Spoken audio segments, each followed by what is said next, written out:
Alright, let's continue our series with the spinning astronaut and discovering how to work with animated brushes in this case.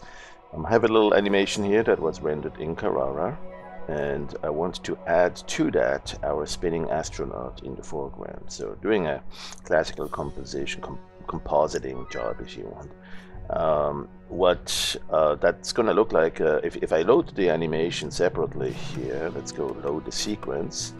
And I had done this before, so it remembers the selection I had. Let's go load this. That will, of course, replace the currently loaded animation.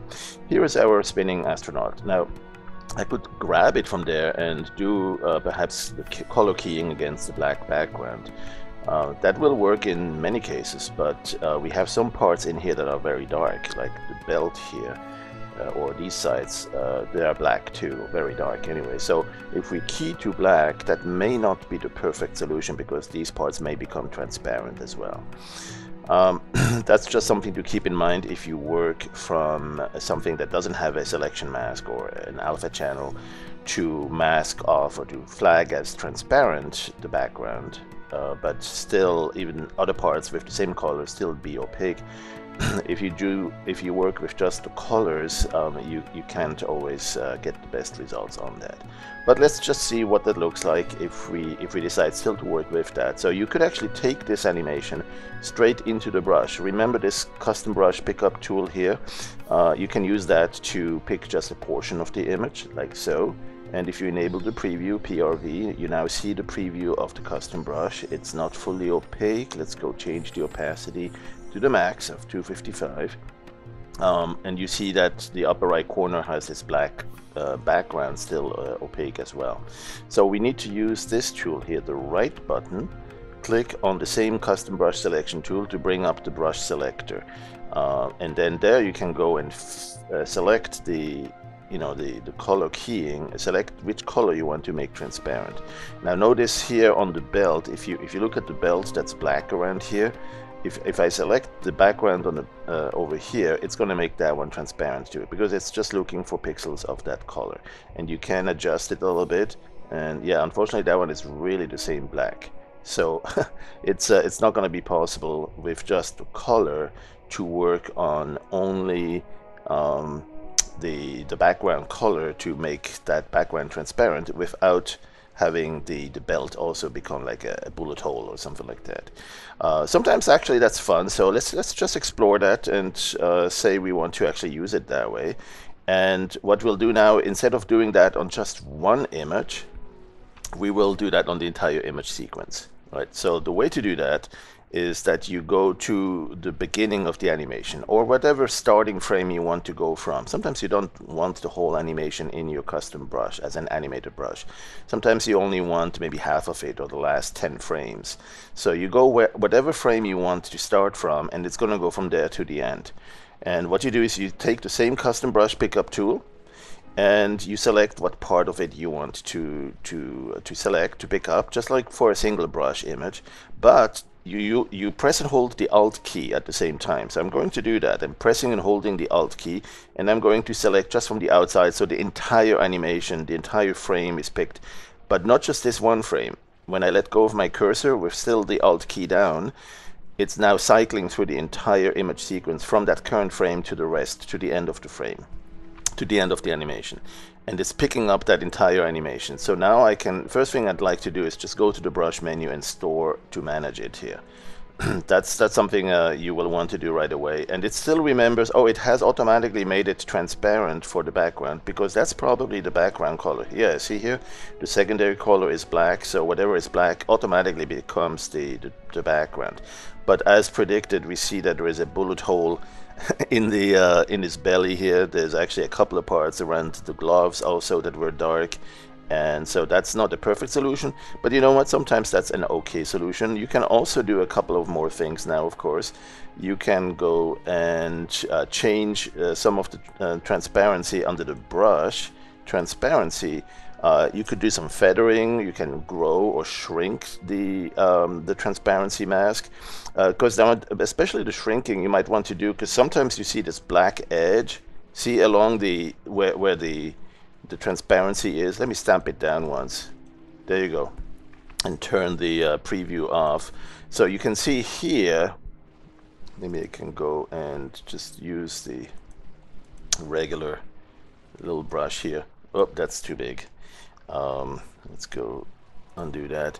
What you can see is that around here there's this vertical line that's showing with the black pixels. That's the anti-aliasing along the opacity mask, and it's revealing a little bit of that background, the black background. So there's a couple of ways to fix that. If it's a single image in your brush, you could go to the brush transparency and select, or rather, let's see, where is it? I don't think it's under transparency. You know what? I forget where it is. I forget where it is. Make seamless. Oh, there. Pre-multiply correction. You could use that if it's a single frame. But you know, if you have a frame sequence, let's see if we can do that. I've not used that much, but let's see under transparency and simply shrink the opacity mask. Okay, this is keying menu, only color key and key grow and shrink. Oh, okay. Okay, so that's actually not on animated brushes. Okay, so we'll have to really probably ultimately we'll have to use a brush a image sequence that actually has a better an alpha channel already. So let's, but since we don't have that here, we'll just use this as is and see what we can do. So we have this custom animated brush now. We can go and wait, that's the brush select, that's for the opacity, there it is. Okay, so this one here, let's go check the film strip, right? When we enable the film strip, it shows you all the frames that are in there and all the way to the last one. And so we've picked up all these images into an animated brush. And you can see as you scrub through that, this is a bit memory intensive, so it helps to have a really fast system with lots of RAM. But what you can see here is that the entire image sequence is right in there, and you can now paint with that. So you could drag it around. It as you're painting, you can see how it's gradually rotating. The step distance might be too big. Let's make it a little bit smaller, so you don't need to move that fast, and it's fast. It's now going, you know, spinning a little bit earlier and faster. You can actually bring it down all the way down to 0. Let's make the step 0. So, whoa, it's spinning really fast now. You can also make the opacity a little bit less, so it's kind of somewhat transparent. You almost see a little bit of a spinning motion blur that way. And then now the size, you know, how come the size is not changing? Well, because that's a custom brush. And custom brushes can take a long time to resize when they are large images or animated images like that. So you have to authorize the transform of that. That's the TR plug here. If you enable the transformation here, you now see them smaller. It is now taking that size in consideration at the time of actual painting with it. And let's see what we can do. Okay, so one thing I'd like to do is actually paint this dude now over the other animation with that we had with Saturn in the background. So let's load the AVI again. Most recent, I think it was this one. Let's load, this one's a little bit longer, like 100 and something frames. And I want to make my my astronaut fully opaque, where it is opaque. There it is. And the rest will be transparent. Now, it's a little bit too bright. Right, you can see how the background is definitely dimmer than the foreground, and we really should have perhaps the brightness hue saturation value. Let's have the value change here to a darker level, and then perhaps also, okay, that's good. That will be much closer to what we would want here, and then perhaps also change the size a little bit, so we can go to perhaps half the size roughly here. And remember, this will take a second or two because it's resampling or resizing each of the frames. We have about 120 frames in this animated brush. And so now we can see here, if we paint him, oh, it's still applying that additional transform. Let's disable that, and or set the size to the max here, so it's not giving additional transforms. But we do have also, let's say, the step distance a little bit too close. Let's give it at least 1 or 2 units here. So it's, there you go. So now it's like a gentle tumble or a smooth transform there. And with that, what I'm going to do is actually now transform. So I'm going to use the Shift and Control key and drag this over and zoom in with the right button a little bit. And now what I'll do is simply spin my my astronaut across here, and instead of going like this on the single frame, I'm going to do that across all frames of the animation. So there's a couple of ways to do that, and let's do first one is just manual like so, but with the Alt key down. And what you'll see is that it's actually advancing across the frames of the animation as you do that. So I'm holding the Alt key down and just pressing like this and dragging, and now I have, well, see, I've gone already through the entire animation. So it's actually repeating, and that's one place where you have to be careful. You know, you end up actually painting over it and cycling it more than once if it's a short animation in the background. But still, that's one technique to use for painting an animated brush over another animation with the Alt key, right? And maybe you'd like to have this little army of astronauts coming.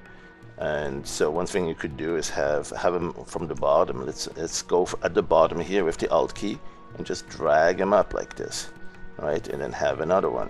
Ooh. Of course, you know, it might go over others, and that's one thing that you have to prepare for, and perhaps paint the guys that are further away. Have them paint first, right? The little ones that are at a farther distance. For instance, here, if you want to make them even smaller, like so,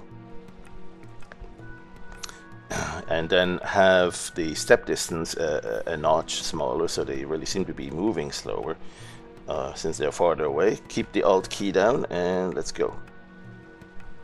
So you see now we have this additional set of, there's a whole line of them.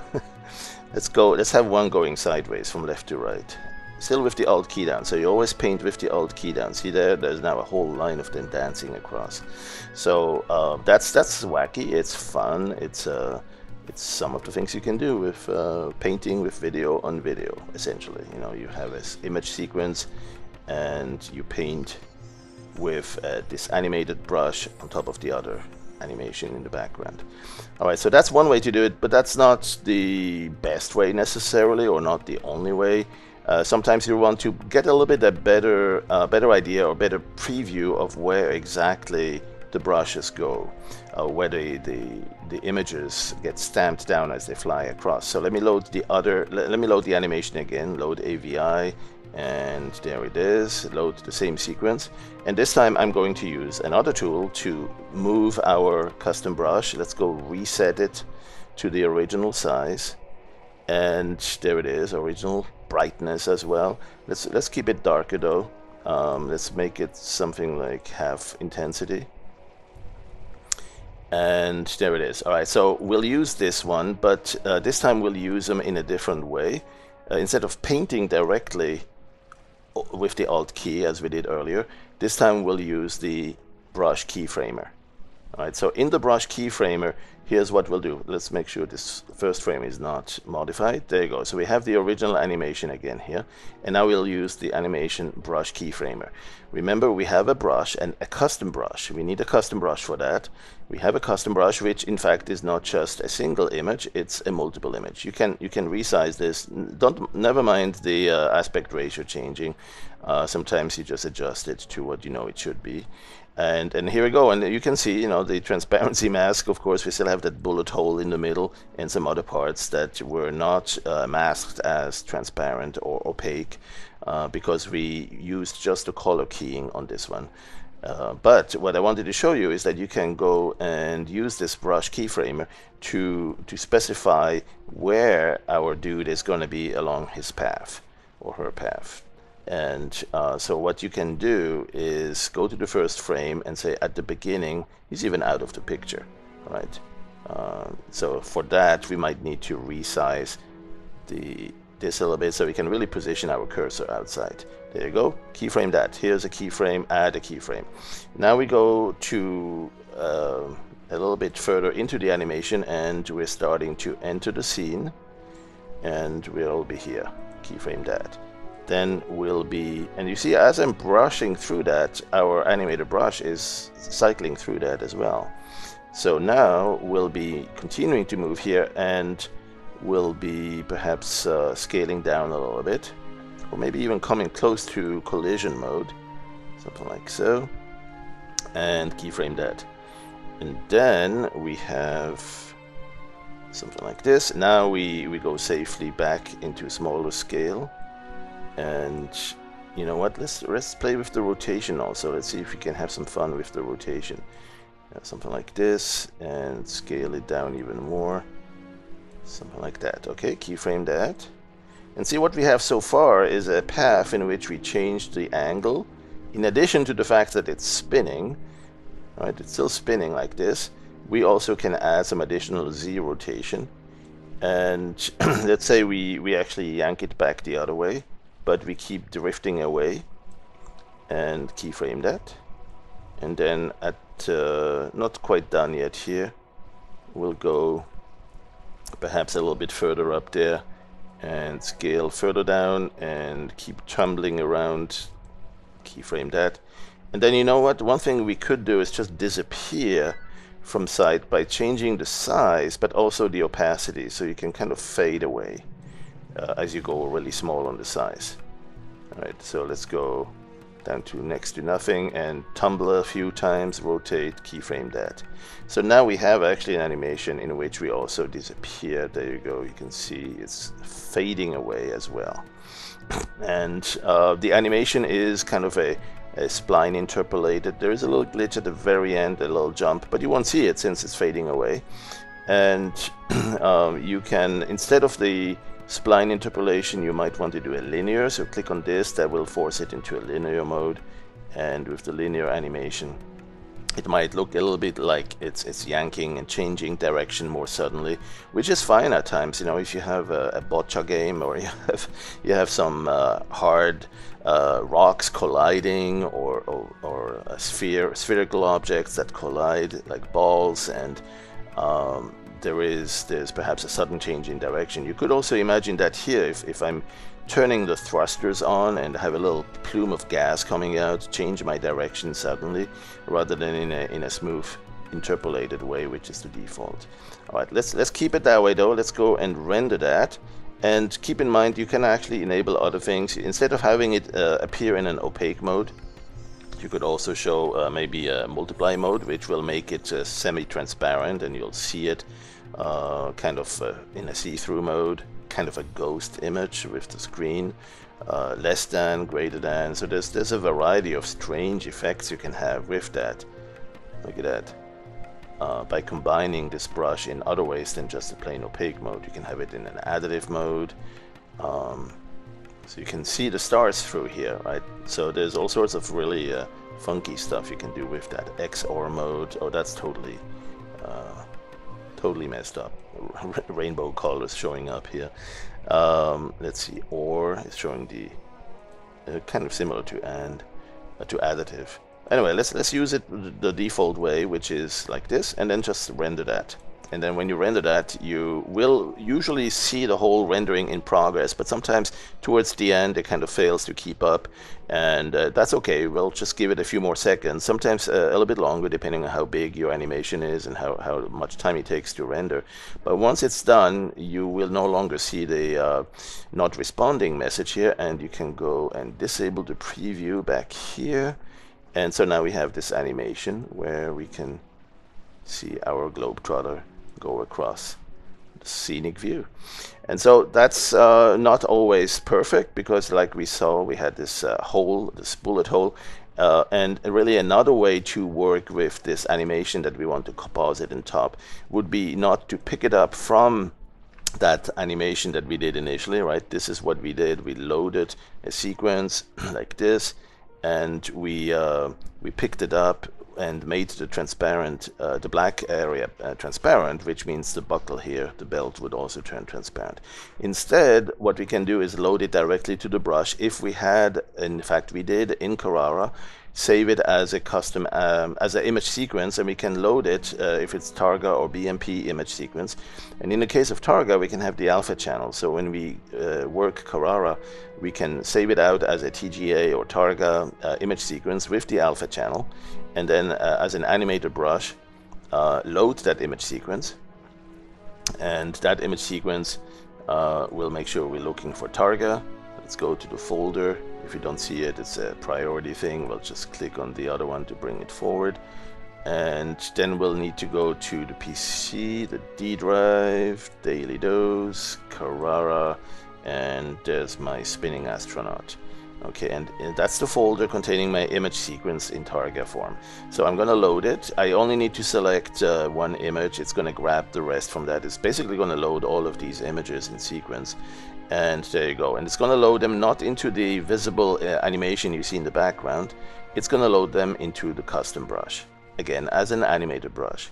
So at this point though, because the alpha channel is present in each image, and we can do that with the brush, we can actually load it and save it with the transparency. So I'm going to store it here and manage it as an animated brush.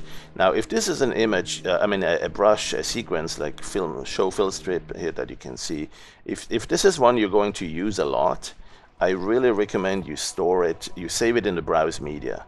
Right, go to browse media and create a new category if you want, and say my anim brushes. My anim brushes. There you go. So that's creating a folder for your, let's misspell it, let's correct it, the anim brushes. And so now you have a category there called, in addition to my own brushes, you have one called my anim brushes. And there you can save this one, right? You can say, okay, spinning astronaut 1. This is our first one. Now what it does is it saves this into an A and B file, animated brush, plus the media has all the parameters from the brush settings that you can see here. So there's a lot more information than just the image sequence that gets saved with it. But the beauty of it is that you can simply click here and start painting with this again. Right, and so if you select a different brush, let's say if you keep the media browser, tack it down here, and you go back and forth between different brushes, let's say the favorites has some beach balls there, or space balls maybe, and you go back to animated brushes, click it, and you can load it and easily work with those. So now I can go and do what I really wanted, which is to load my AVI with the space scene. There you go, cropping and rotating. That was from a different tutorial, but we can use it here now. And when we lose all the other brushes, that's okay. We still have it here in the custom media browser and with the custom brushes, and we can go and paint him right in front. Or, as we saw, we can put it into the, well, first of all, we can store it here on the brush, store and manage this copy. And and see if the whole sequence is there. And there's something that you may see occasionally is that there is one additional frame, right? We seem to be going further down than we should. Normally, I think this here would be where we should end, something like this here. Well, it doesn't seem to be updating that. But yeah, you see the whole animation sequence here. And then there seemed to be one more frame there. There seemed to be one more frame here. We can actually delete this frame, and that last frame will be gone.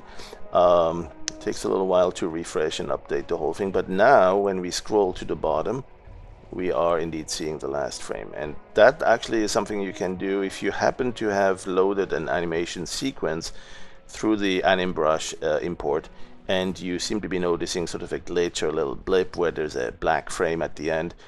Simply delete it and that last frame, and then you should be okay. Let's say, for instance, if we do now go down to, let's say, 0 or very small step size, so we can see him spin, and there is absolutely no glitch, no more blip, no more missing astronaut, and that's exactly what we were looking for. So let's say if we want to now animate that across the entire sequence.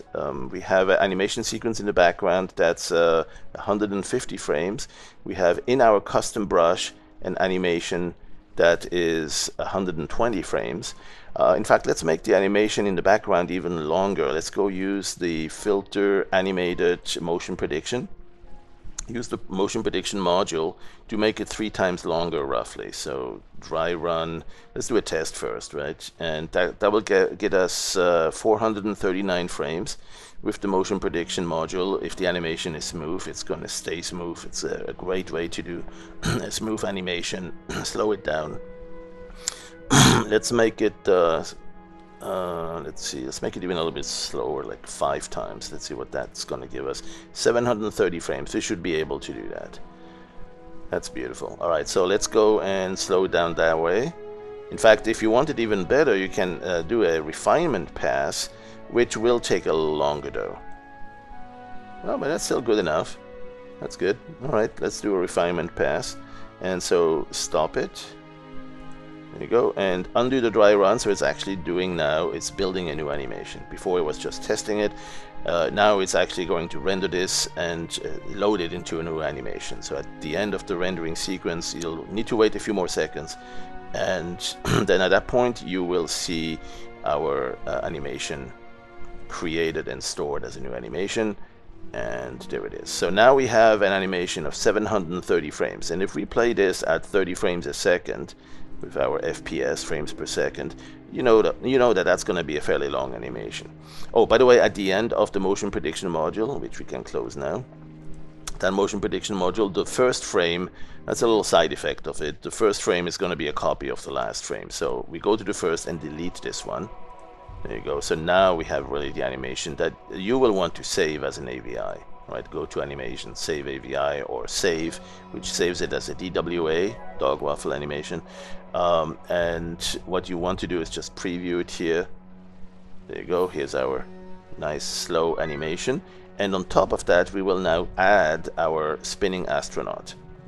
So let's do a couple of spinning astronauts slowly, far away. So what we'll do is we'll, oh, hold on, we didn't want to stamp that one down. So let's make him small at about this much. So very, very tiny little dudes, right? And these guys need to be a bit darker. So let's go here. There's a little bit of a display glitch here. I don't know if that's just my system. I'm going to go right here and make him a little bit darker. There you go.